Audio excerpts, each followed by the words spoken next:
အလုပ်တွေများပြီးတော့စိတ်ကောလို့ဘန်းဖြေဖို့အတွက်စိတ်ထွက်ပေါက်လေးတစ်ခုလိုအပ်ကြရဟုတ်ဒီနေ့ကတော့အဲဒီစိတ်ထွက်ပေါက် staycation လိုအပ်နေတဲ့သူတွေအတွက်မြို့တွေက activity တွေအဆုံးလို့ရတယ်ဂျပန်ဟိုတယ်ကောင်းကောင်းလေးတစ်ခုကြောင်း share လေးလုပ်ပေးချင်ပါတယ်ဆိုရင်တော့ dra နဲ့တူတူ staycation vlog လေးကိုအဆုံးထိလိုက်ကြည့်ပြီးလိုက်ကြအောင်နော်ခုကတော့အထက်ရောက်ပြီဆိုတော့အရင်ဆုံးကတော့ကောင်းနာမှာ register လေးလုပ်ပြီးတော့ key လေးအရင်ယူလိုက်အောင်မယ် dra အခုရောက်နေတာကတော့ကမာယိုအင်းရလမ်းမကြီးပေါ်က sakura residence ဆိုတဲ့ဂျပန်ဟိုတယ်လေးပါ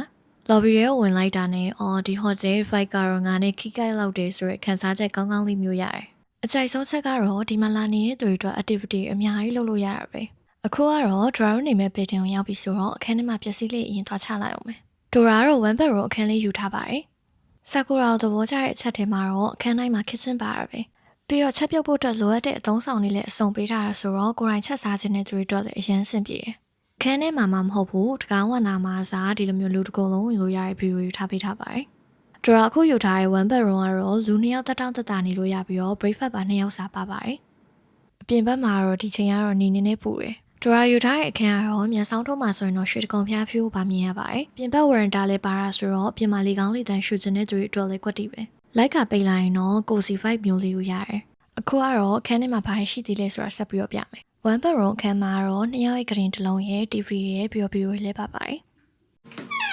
အထက်ကအသုံးပြုလို့ရတဲ့ရေချိုးခန်းလေးကတော့ဒါမျိုးပုံစံလေးပါ။ Dra ယူခဲ့တဲ့ one bedroom လေးကတော့နိုင်ငံခြားလိုမျိုးရွှေအောင်လေးနဲ့ Instagrammatic ဆန်ဆန်လေးအထဲမှာပဲနေပြီးတပ်ပုံရိုင်းအောင်တော်တော်လေးလှလောက်တယ်။ပြီးတော့မိခင်တစ်တိုင်းနဲ့ view လေးထားပေးထားသေးတယ်။ကဲအခုကတော့ hotel ထဲမှာရှိတဲ့ activity လေးအစုံလိုက်ပြပါမယ်။ဒါကတော့ outdoor ကစားကွင်းပါ။သူ့စီမှာအပေါ်ဆုံးကတော့ကစားကွင်းပဲ outdoor ပဲမဟုတ်ဘူးဒီလိုမျိုး aircon နဲ့ AC ဆောက်လို့ရတဲ့အထက်က indoor ကစားကွင်းလေးလည်းရှိသေးတယ်။ lobby ရှေ့မှာလည်းဒီလိုမျိုး mini ကစားကွင်းလေးတစ်ခုပါရှိသေးတယ်။ဒီကုလုံးအညောင်ညဖြေလို့ရမယ် spa လေးပါတယ်နော်။ဆာကူရာကလေအပြင်ကကြည့်တော့သာချင်းချင်းလေးလို့ထင်ရတာအထက်ရောက်တော့နေရာရအခြေကြီးပဲ building တွေပါခွဲထားသေးတယ်။ဒါကတော့ Dora နေရဲ့ one bedroom နေရှိရဲ့ building ရဲ့အရှိကကွင်းမြင့်အခြေကြီးပါဒီမှာကြည့်ဘယ်လောက်ထိကျယ်ပြီးတော့ကြီးလဲဆို Dora တိတိလေးပဲကျန်တော့အဲ့လောက်ကျယ်မယ်ဆိုတာတကယ်မထင်တော့သူ့စီမှာအိမ်သုံးပစ္စည်းတွေနဲ့မုတ်တွေပါဝယ်လို့ရတဲ့ဂျပန် mini mart လေးပါသေးတယ်။အထဲမှာတော့ local မှာရှားကတ်တဲ့ဂျပန်မုန့်နဲ့ snack နဲ့ ramen တွေလည်းရှိပါတယ်။ဒိုရာကိုဗာပေးအသုံးများလေးမေးကြလို့ဒိုရာတော့အမပေးနေပဲရှင်းဖြစ်တာများပါတယ်။ရှူထားရကြည့်ပြီးတော့သူကတော့အရှိမသွေးရည်တက်နေလောက်ပြီးဟီဟီပြီးတော့ AC နားရုပ်ခြင်းနဲ့စာဖတ်ရဝါသနာပါတဲ့သူတွေအတွက်လည်းသူစီမှာ reading room လေးတည်တံ့လုပ်ပေးထားသေးတယ်။ reading room ဆိုပြီးတော့အဖြစ်လုပ်ပေးထားတာမျိုးမဟုတ်ဘူးเนาะအထဲမှာတသက်ရဲနဲ့တန်တန်ရှင်းလေးကိုမှဂျပန်နဲ့အင်္ဂလိပ်စာအုပ်တွေလည်းအများကြီးပဲ။စာလေးဖတ်ပြီးတော့ AC နားရုပ်ခြင်းနဲ့စာကြိုးတွေအတွက်လည်းဒီခန်းကတော့ကွက်တီပဲ။ lobby ထဲကနေထွက်လာခြင်းကတော့ဒီလိုမျိုးအရင်စိတ်ချမ်းသာစရာကောင်းတဲ့ view ကိုအရင်တွေ့မှာပါ။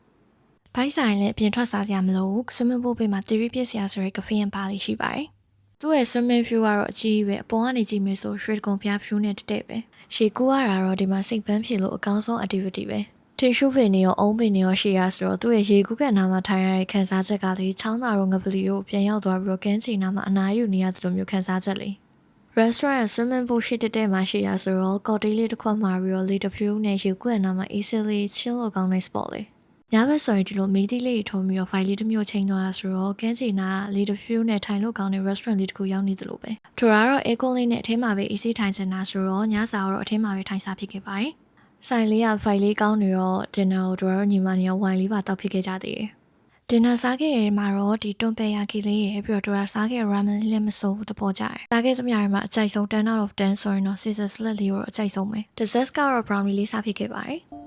ဒါကတော့စားပြီးအိတ်သွားတဲ့ကျမပါမနေ့မှပဲဂျန်နဲ့ activity လေးဆက်ပြပါမယ်2000 years later စောစောစီစီနိုးတော့ဘာလို့ဖြစ်လဲဆိုတော့ဟိုတယ်ကဂျင်မှာဆော့ဖြစ်ပါတယ်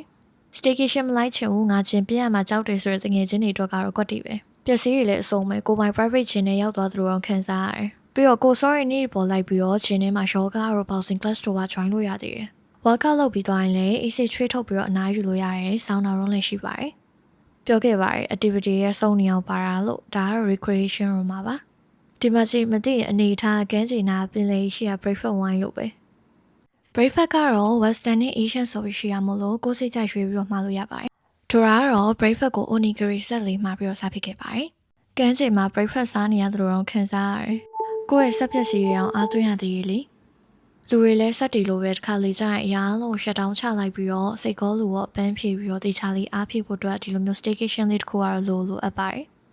ဒါကတော့ 2 bedroom ပါတဲ့အခန်းလေးပါ2 bedroom နဲ့ဒီ3 bedroom အခန်းလေးကတော့အခြေဆုံးပါပဲ။အဲဒီကွာသွားလေးဆိုတော့ kitchen space တွေပါအရင်ကွာသွားရဲ့အခန်းတစ်ခန်းနဲ့တည်တံ့ပါတယ်။ 3 bedroom မှာဆိုရင်တော့ရေချိုးခန်းမှာတော့ပတ်သက်ပါပါတယ်3 bedroom အခန်း view ကတော့ဒရာနေတဲ့အခန်းထဲအောင်မတူလုံးဝ view ကတော့အမိုက်ဆိုင်